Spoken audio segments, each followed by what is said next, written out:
Gente querida, bom dia! No Palavra Plena dessa quinta-feira, 25 de janeiro de 2024, eu estou com a minha Bíblia aberta no Salmo 13, versículo 5, que diz assim: Quanto a mim, confio na tua graça, que o meu coração se alegre na tua salvação. Davi escreve esse versículo num contexto de perseguição. Ele estava sendo objeto de alguma espécie de ataque injusto, o que o levou a dizer no versículo 2 desse mesmo salmo: até quando o meu inimigo se exaltará sobre mim? Fala-se muito hoje em dia sobre como as pessoas devem se proteger de relacionamentos abusivos. Agora, o que me preocupa com esse discurso, veja só, vale a pena abrir um parênteses aqui para dizer o seguinte: muitas vezes, para corrigirmos um erro, nós somos movidos à prática de um equívoco oposto. Um extremo é você se submeter a relacionamentos que fazem mal a você, sabe? De manter contato com gente que o explora, que o fere, sabe? Que o magoa, que o ignora e que o usa. Deus não nos chamou para sermos deliberadamente presas dessas pessoas. Contudo, há um extremo oposto a essa atitude de autopreservação, que é o extremo oposto de nós nos tornarmos mercadorias frágeis, de desaprendermos a vencer o mal com o bem, de alimentarmos, saciarmos a sede e vestirmos aquele que nos persegue, nos momentos em que esta mesma pessoa se vê em necessidade.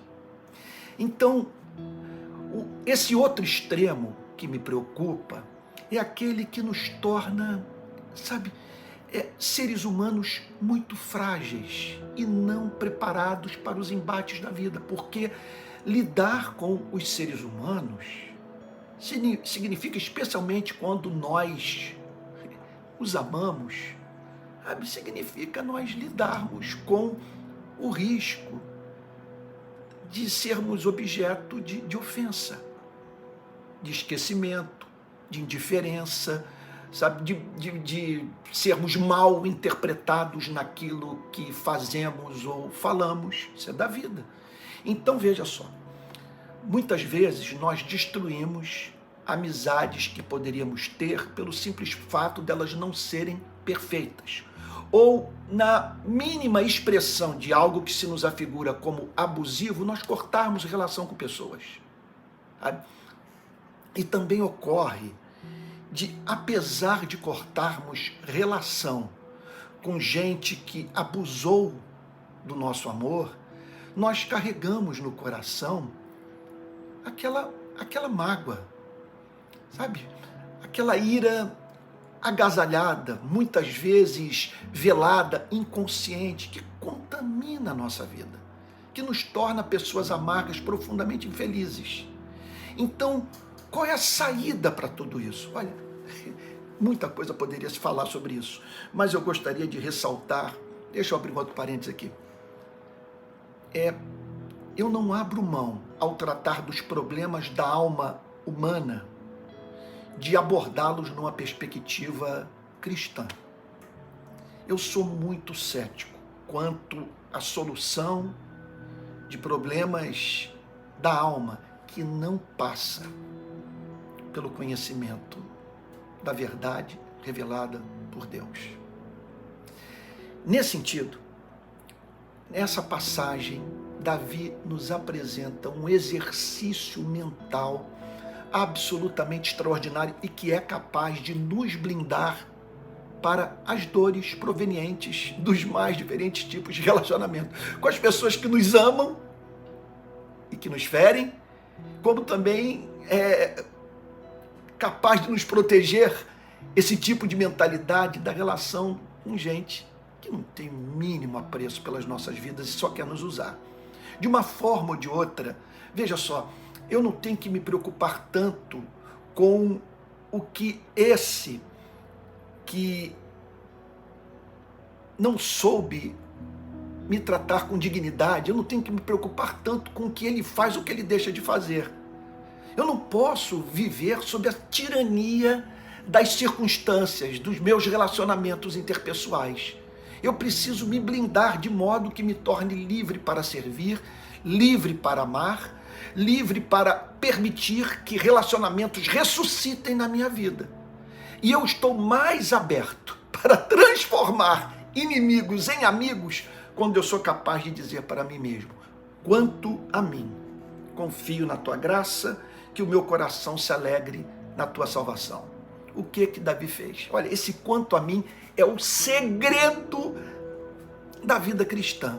Sabe? Quanto a mim, no que diz respeito à minha forma de ver a vida, de reagir à ofensa recebida. Quer dizer, quanto a mim, sabe, eu vou pensar de modo teológico, de modo cristão, eu vou me apropriar das promessas de Deus. O que Davi está fazendo aqui é o seguinte: ele está falando consigo mesmo. Davi havia entendido que na sua relação com Deus, ele adquirira a capacidade de ter sempre algo a dizer para si mesmo. Ele podia praticar a arte do solilóquio, de conversar com a sua própria alma, esse diálogo solitário que nós mantemos com o nosso próprio coração e que nos permite dizer algumas coisas para ele a fim de aquietá-lo. Isso é extraordinário. Então ele diz: quanto a mim, sabe, quanto a mim, ele traz a doutrina à mente e a aplica. Isso é essencial para que nós não venhamos a sucumbir a qualquer espécie de tribulação, em especial essa, que tanto nos fere por se tratar, em não poucas ocasiões, de relacionamento com gente que nos é cara. Então, o que Davi trouxe à sua mente? A fim de se blindar e não permitir a si mesmo cair num quadro de depressão, tristeza, ódio, espírito de vingança, sabe? E de modo, portanto, a responder para a glória de Deus às afrontas recebidas. O que ele fez? Olha só: quanto a mim, não importa o que os inimigos pensem ao meu respeito, façam contra a minha vida. Agora, quanto a mim, eu não vou permitir que eles me pautem. Eu não vou permitir que eles determinem a minha vida emocional e o curso que eu vou dar para a minha vida. E não vou viver obcecado com eles, pensando no que eles fizeram ou que eles deixaram de fazer. Quanto a mim, primeira coisa, eu confio na tua graça. Eu confio na tua bondade. Eu confio no teu cuidado providencial. Eu confio no fato de que os cabelos da minha cabeça estão contados. E que esses meus inimigos não são inimigos teus. Sim, num certo sentido não, porque Deus não tem inimigo. Quem pode resistir à vontade de Deus? Quem pode fazer oposição a Deus? A porta que eu fecho, ninguém abre. A porta que eu abro, ninguém fecha. Não canso de repetir isso nas minhas pregações. Agindo eu, quem impedirá?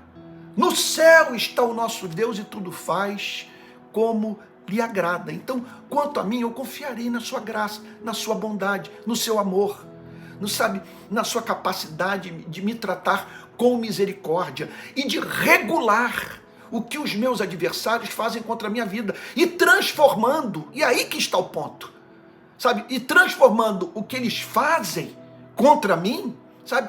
Em meio de santificação, em caminho, veja só, conducente à realização dos planos de Deus para a minha vida. Sim, porque esses inimigos, muitas vezes, o que eles fazem é fechar portas. Então, fecha uma porta de uma maneira injusta, o trata ignorando tudo que você vivenciou com ele. E o que a Bíblia nos ensina? A Bíblia nos ensina, mas em inúmeras passagens, que Deus, por isso que eu repito, esses inimigos, de uma certa forma, eles são inimigos de Deus, porque são inimigos do povo de Deus, da vontade moral de Deus. mas não são inimigos do ponto de vista de quem se levanta para fazer oposição ao Criador, na perspectiva de sair vitorioso na batalha contra aquele que, pelo poder da sua palavra, sustenta o cosmos.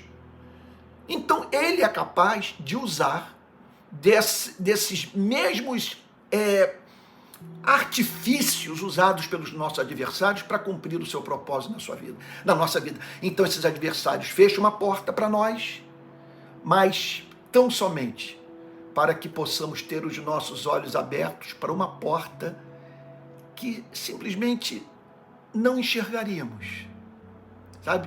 Porque esses inimigos nos tiraram da zona de conforto, sabe? E nos moveram a encontrar um outro caminho para nós sobrevivermos nesse mundo. E esse outro caminho é o caminho de uma nova etapa da nossa vida, muito mais rica, muito mais bela, muito mais cristã, muito mais ungida, muito mais operosa para a glória de Deus. E por fim, Davi diz assim: que o meu coração se alegre na tua salvação. Então, que em meio a todas as perseguições que eu estou sofrendo, que não falte esse elemento de alegria. Olha, esses dias fazendo minha devocional no livro de Êxodo e analisando ali a trajetória do povo de Israel depois que saiu do Egito e caminhou pelo deserto até chegar em Canaã, é impressionante saber que toda aquela geração que saiu do Egito, com exceção de Josué e Caleb, morreu no caminho. Com exceção de Josué, Caleb e sua família, os demais morreram no caminho. Só a geração que nasceu no deserto entrou na terra prometida. E o grande problema detectado por Moisés, sobre o qual ele falou para a nação, foi o problema da murmuração, da tendência a reclamar da vida. E o que Davi está dizendo aqui é o seguinte: eu me alegro na tua salvação, eu me alegro de antemão no livramento que o Senhor haverá de me dar, eu me alegro de antemão, sabe, na sua operação, no aqui e agora da minha vida, usando o que os meus adversários fazem contra mim, a fim de cumprir os seus propósitos na minha existência, no meu ministério, no meu chamado. E eu me alegro nessa salvação mais ampla, porque o Senhor não apenas opera a salvação de modo pontual, me livrando do pior, me livrando de perder o ser na batalha. O Senhor faz mais do que isso. O Senhor me oferece uma salvação que abrange todas as áreas da minha vida. Uma salvação que regenera o coração, que desperta arrependimento e fé no Espírito, e que me conduz à justificação, à santificação, à glorificação final. Então eu me alegro, porque independente das lutas da vida, eu sei quem eu sei que eu sou do meu amado é meu, sei que meu nome está escrito no livro da vida, sei que eu sou famoso no céu, que no céu os anjos me conhecem, o Pai sabe quem eu sou, porque na eternidade me separou para essa redenção. Então, conclusão dessa passagem: o segredo da vida cristã é você dizer quanto a mim. Sabe? Olha, há uma parte que é minha, que ninguém pode me impedir de viver. Eu sou livre para dizer, pela graça divina, no poder do Espírito Santo, quanto a mim. Então, eu não tenho, veja, repito, eu não tenho que ter a minha existência determinada pelo que os meus adversários fazem contra mim. Eles não têm que determinar o meu estado mental, o meu estado de alma, o meu estado emocional. Quanto a mim, eu confiarei na tua graça, que o meu coração se alegre na tua salvação. É isso. Olha, esse vídeo lhe fez bem?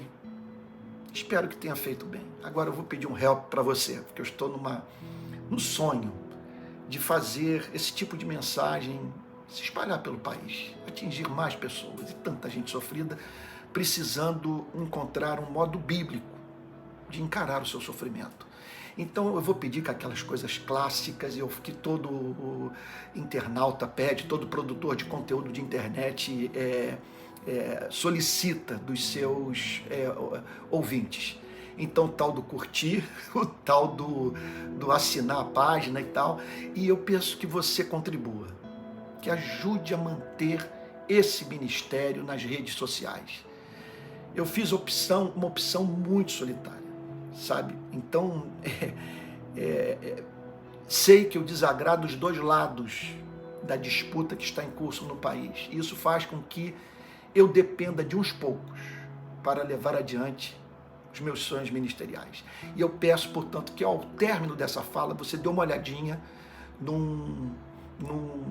em 3 formas que eu vou lhe apresentar de você me ajudar a manter o meu ministério de pregação via rede social ou redes sociais, tá bom? Nas redes sociais. É isso aí. Olha, um beijão. Forte abraço. Que você repita agora juntamente comigo. Quanto a mim, confio na tua graça, que o meu coração se alegre na tua salvação.